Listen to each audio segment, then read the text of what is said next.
The lights of the studio bathed everything in a warm golden hue. It was supposed to be a celebration, another movie, another press run, another chance for the world to see the timeless icon. Tom Cruise, dressed in a simple navy blue suit, he looked every bit the superstar the world had grown up watching. The host was charismatic, the audience electrified, and the cameras rolled smoothly across the room. It was all part of the usual routine, until it wasn't. As the segment shifted, the host leaned in with a glint of curiosity in his eyes. "Tom," he said, "we received a letter this morning. It was addressed not to this show, not to the studio, but to you. From someone you may not have expected." Tom raised an eyebrow, intrigued, brushing his hand through his hair in that classic Cruise way. "Really?" he asked, the smile still lingering. "From who?" There was a pause. Then the name dropped like a ripple in still water. "From the president of Burkina Faso, Captain Ibrahim Traoré." Tom blinked. The smile faltered, not from confusion, but from the sheer unpredictability of the moment. "Burkina Faso?" he repeated, slowly. I'm honored. Why would the president write to me?" The host handed him a simple white envelope, stamped with the official seal of the Burkina government. No theatrics, no music, just silence. Tom gently opened the letter and began to read. Tom lowered the letter slowly, as if holding something sacred. His lips parted, but no words came immediately. The silence wasn't awkward, it was holy.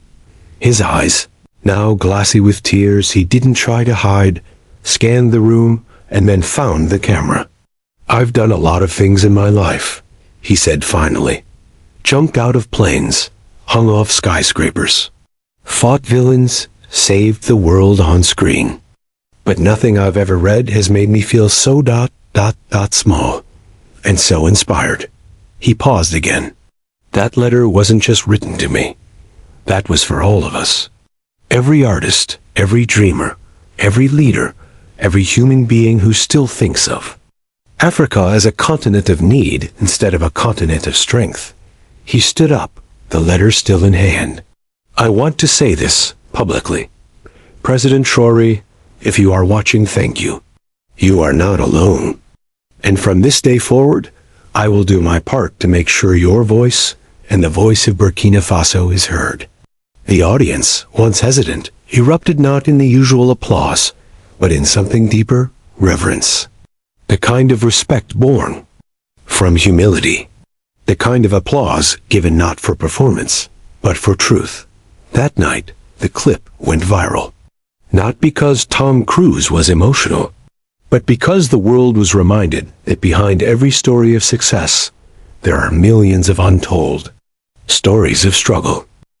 Social media lit up.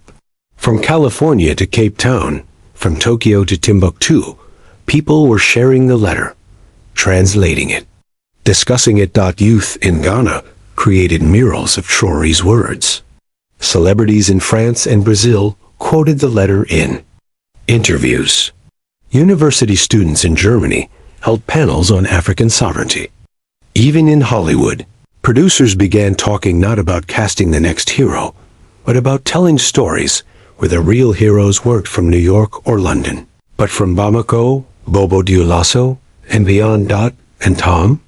He did something unexpected. Within weeks, he quietly flew not to Paris or Dubai, but to Ouagadougou.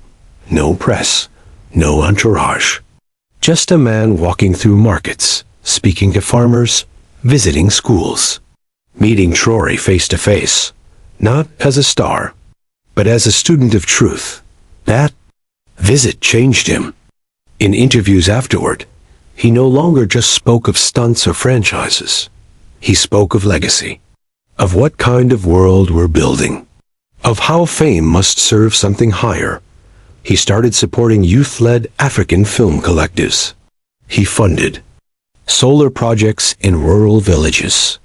But most of all, he told the story, again and again, not of himself, but of that letter.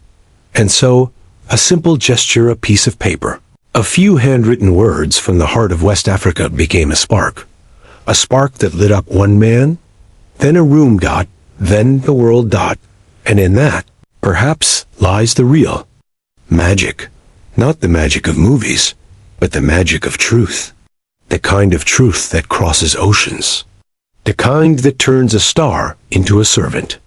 And a forgotten nation into the voice of a new era.